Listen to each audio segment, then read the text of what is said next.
మన తిరుమల వైభవం యూట్యూబ్ ఛానల్కు స్వాగతం. ఈరోజు మరో వీడియోతో మీ ముందుకొచ్చేశాం. ఎన్నో ఆసక్తికర అంశాలతో మీ ముందుకొస్తున్న మన తిరుమల వైభవం ఛానల్ తప్పక సబ్స్క్రైబ్ చేయండి. ఇక వీడియోలోకి వెళ్ళిపోదాం. అందరికీ నమస్కారం. ఈరోజు మనం ఒక అద్భుతమైన సంప్రదాయం గురించి మాట్లాడుకుందాం. అదే ఉత్తర ద్వార దర్శనం. అసలు దీని వెనుక ఉన్న అర్థమేంటి? దాని లోతుల్లోకి వెళ్ళి చూద్దాం రండి. మనలో చాలామందికి ఓ సందేహం వస్తుంది. ఆలయాలలో ఉత్తరద్వారం ఉంటుంది సరే, కాని కేవలం ఈ ఒక్కరోజు మాత్రమే దానికి ఎందుకంత ప్రాముఖ్యత? ఆ రోజున అది భక్తికి కేంద్రంగా ఎందుకు మారిపోతుంది? అంతేకాదు, సంవత్సరంలో ఇన్ని రోజులు ఉండగా సరిగ్గా ఈ ఒక్కరోజునే ఎందుకు ఇంత పవిత్రంగా భావిస్తారు? దీని వెనుక ఉన్న రహస్యమేమైనా ఉందా? ఇక అన్నింటికన్నా ముఖ్యమైన ప్రశ్న, మనం ఎప్పుడూ వింటూ ఉంటాం మోక్షం అని. అసలు ఏంటి మోక్షం అంటే? దాని అసలైన అర్థమేమిటి? పదండి, ఈ ప్రశ్నలన్నింటికీ సమాధానాలు వెతుకుదాం. సరే, ఈ సంప్రదాయం ఎక్కడ మొదలైందో తెలుసుకోవాలంటే మనం పురాణాల్లోకి వెళ్ళాలి. దీని వెనుక ఒక అద్భుతమైన కథ ఉంది. పురాణాల ప్రకారం సరిగ్గా ఈ రోజున 3 కోట్ల మంది దేవతలు, అంటే 3 దేవతలు పాలసముద్రంలో శయనించి ఉన్న శ్రీ మహావిష్ణువు దర్శనం కోసం వైకుంఠానికి వస్తారట. చూశారా? అసలు కథ ఇక్కడే మొదలయ్యింది. అందుకే ఆ 3 కోట్ల దేవతల రాకకు గుర్తుగా ఈ రోజుకి 3కోటి ఏకాదశి అని పేరు వచ్చింది. అయితే ఇక్కడో ఆసక్తికరమైన విషయముంది. ఈ 3కోటి అనే పదానికి ఇంకో అర్థం కూడా చెబుతారు. అంటే ఈ ఒక్కరోజు మనం చేసే ఏకాదశి వ్రతం ఏకంగా 3 కోట్ల ఏకాదశిలు చేసిన పుణ్యంతో సమానమట. అద్భుతం కదా? మరి ప్రత్యేకంగా ఈ ఉత్తర ద్వారం కథ ఏంటి అంటారా? అది మధుకైఠబులు అనే 2 రాక్షసులకు సంబంధించినది. వాళ్లు విష్ణుమూర్తి చేతిలో మోక్షం పొందుతూ ఒక అద్భుతమైన వరం కోరుకున్నారు. సరే, కథ బాగుంది. కాని ఇక్కడ అసలు విషయం కథ కాదు, దాని వెనుక దాగి ఉన్న తత్వం, ఆ ఫిలాసఫీ ఏంటో ఇప్పుడు చూద్దాం. మన శాస్త్రాల్లో దిక్కులకు చాలా ప్రాముఖ్యత ఉంది. ముఖ్యంగా ఉత్తర దిక్కును ఎప్పుడూ ప్రగతికి, అభివృద్ధికి, అంటే పైకి ఎదగడానికి, ఊర్ధ్వగతికి చిహ్నంగా చూస్తారు.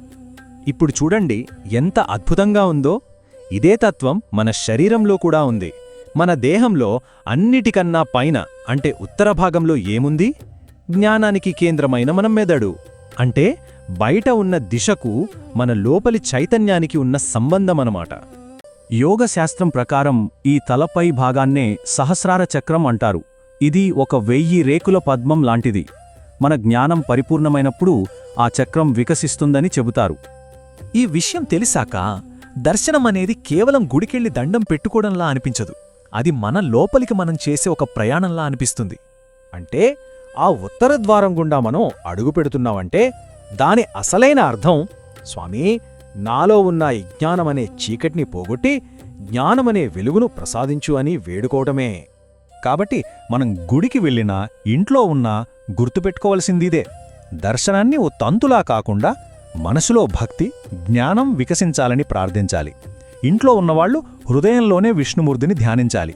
అంతిమంగా ఆ అజ్ఞానమనే చీకటిని తొలగించమని కోరుకోవాలి. సరే, ఇంత దూరం వచ్చాం గదా, ఇప్పుడు మనం మొదట వేసుకున్న ఆ 3 ప్రశ్నల దగ్గరికి మళ్ళీ వెళ్దాం. వాటికి సమాధానాలు ఇప్పుడు మనకు చాలా స్పష్టంగా కనిపిస్తాయి. మొదటిది, ఉత్తర ద్వారం ఎందుకు? అది గుడిలో ఉన్న మామూలు ద్వారం కాదు. అది మనలో నిద్రపోతున్న జ్ఞానాన్ని మేల్కొల్పే ఒక దారికి ప్రతీక. రెండవది, ఈ రోజే ఎందుకంత పవిత్రం? ఎందుకంటే ఈ రోజున విశ్వంలో ఉన్న శక్తులు మన ఆధ్యాత్మిక శక్తితో ఒకటవుతాయి. అందుకే మన లోపల మార్పు కోసం ప్రయత్నించడానికి ఇది అత్యంత అనుకూలమైన సమయం.